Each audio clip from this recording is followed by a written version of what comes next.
for Black Star Power. The Vincent Tucker Show. Yeah.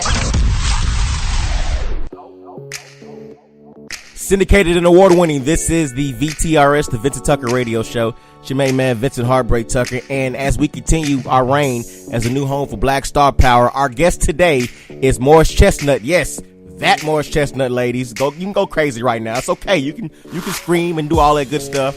Got a chance to catch up with Morris Chestnut as he is the co-star of the brand new film When the Bough Breaks, which includes him, Regina Hall, Jaz Sinclair. It is a thriller film. And don't call this a black thriller. It is a thriller film. Got a chance to talk to Morris about the movie, how intense and difficult it was to play such a dark movie, because this movie has a dark plotline, which we'll cover in this interview. And I also got to talk to him about Boyz-n-da-hood. Wow, can you believe that movie is 25 years old? That is Morris Chestnut's, not only, I believe, his debut movie role, but it was his breakout role. Everybody remembers Ricky. Okay, sorry. My bad. Got off point. Hey, check this out. Morris Chestnut on the Vincent Tucker Radio Show. And as Yellow Star would tell me to tell y'all right now, because I see him, he's staring me down. I need to tell y'all that this interview with Morris Chestnut on the VTRS is a VTRS exclusive. All right, Yellow Star, hit the button. Bring it back, Mr. Heartbreak. So here we are, the new nail-biting thriller, When the Bough Breaks, co-starring you, Morris Chestnut, Regina Hall, and a young newcomer by the name of Jaz Sinclair. I noticed with this film that not only were you an actor, but you also were a executive producer of the film. How did it feel playing both roles? It's always a great opportunity to be able to have some type of input into the overall process beyond just being an actor. Is something that I've been continually trying to do more and more of each time out. So it was cool. So what was it about this particular script that made you want to be a part of When the Bough Breaks? I felt the script was different. It definitely has elements of other thrillers, but I felt it was unique in its own perspective and voice. I knew Regina Hall was involved, so I was really looking forward to working with her. And also our director, John Cassar. Working with John Cassar, I was familiar with his work from 24, and he had done a couple of miniseries. And I was really looking forward to working with him after sitting down and discussing his vision for the film. So in the movie, When the Bough Breaks, you and Regina Hall play John and Laura Taylor, respectively. And y'all are young, professional, and successful married couple. Y'all have everything. Y'all are living the life. I mean, literally, you're living everyone's American dream. So why did the Taylors feel like they needed to have a baby because they had everything? Why did they feel like they had to have a baby to make their perfect life complete? When you look at the Taylors, they've achieved success in other aspects of their life. They were both very successful in business, had nice house, cars, and things of that nature. And the one thing I like about this movie, it shows that no one has everything. It appears that a couple or people have everything, but no one has everything. And the one thing that they couldn't buy with just themselves was a child in that regard. And so, you never know what people are thinking and what their upbringing is that affects their decisions and their desires. Okay, I got you. So in the movie, When the Bough Breaks, which is in theaters right now, the Taylors, who desperately want a baby to make the picture-perfect family complete, have tried all options to try to have a baby, and they were able to find the ideal candidate, the ideal surrogate by the name of Anna, who's played by newcomer Jaz Sinclair. She's beautiful, she's friendly, and she's all in to handle the responsibility and to be the surrogate for the Taylors so that they can have this baby to make their picture perfect family complete. But as people will see when they go see this film, there's something else growing inside Anna besides a baby, and this becomes a very increasingly psychotic thriller. It is just full of action and impact, and it's just crazy. So what was it like playing such a role like this? Doing a film like this where it's that takes emotional toll on you, as an actor to have to be in that space day in, day out, it's really draining. And just being in that space, when you draw from your life's experiences, to be in that mental headspace,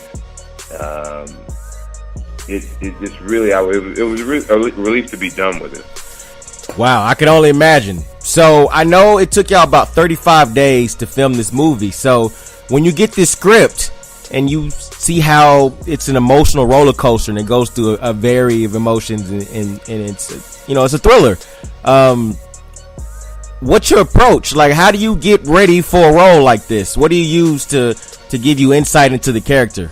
As actors, you know, we really try to put ourselves in these types of situations of our characters, or something that we need, a situation that we have to draw up on, to where we need to have the same type of feeling and emotions of those characters.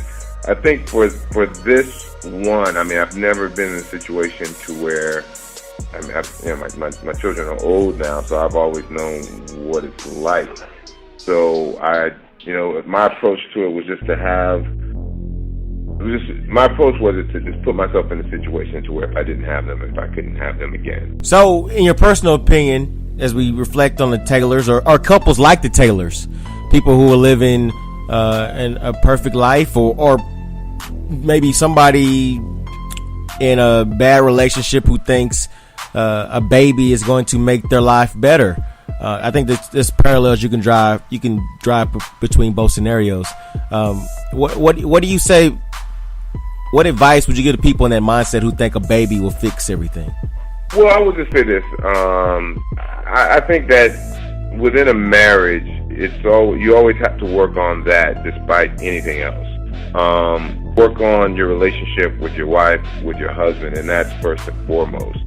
I don't really think that anything other than that core relationship is really going to help a marriage or if it's a bad relationship, you have to deal with the other person. I don't think anything such as a child, money, cars, anything of that nature will help a marriage survive. Duly noted. So, in this film, as mentioned, you and Regina Hall playing John and Laura Taylor respectively, and having trouble having a baby, you find a surrogate, Anna, played by young Jaz Sinclair, who's a relatively newcomer. What was it like acting with her and being on set with her? Because, you know, outside of you and Regina, she also has the third pivotal role in this film. I thought it was great. I thought watching Jaz, the way she approached the job at her age, because this is a character that if this character is not convincing and believable, I think the whole movie falls apart.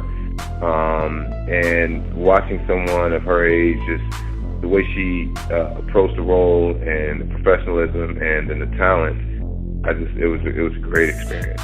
Dope. Okay, so let me ask a marketing question here. I think you've done a great job. I know you're looked upon as one of the leaders of Black Hollywood, but I think you've done a great job of just making great films, period, exceeding the whole Black tagline. But with that said, how do you feel about some places, some outlets just calling this another Black thriller as opposed to just saying it's a thriller? That is a challenge, because I wish people would just look at films for what they are. Either, people come out of seeing a film, it's either a good film or a bad film. They want to see a thriller or they want to see a comedy. I wish it didn't have that label of a Black thriller or a Black comedy. That being said, I'm very fortunate to be able to work in Hollywood and have these opportunities to do films, and so I'll just take it as it comes. Morris, your first film role, Ricky, Boyz-n-da-Hood, 25 years ago it came out. What do you think's been the key to your longevity in this business? When you're sitting around someone for 14 hours a day, you really want to have, and it's already demanding in terms of the workload, but you don't want any friction, you don't want any tension or conflict. So I think being respectful to the people you work with. Right on. Respectability. Very important.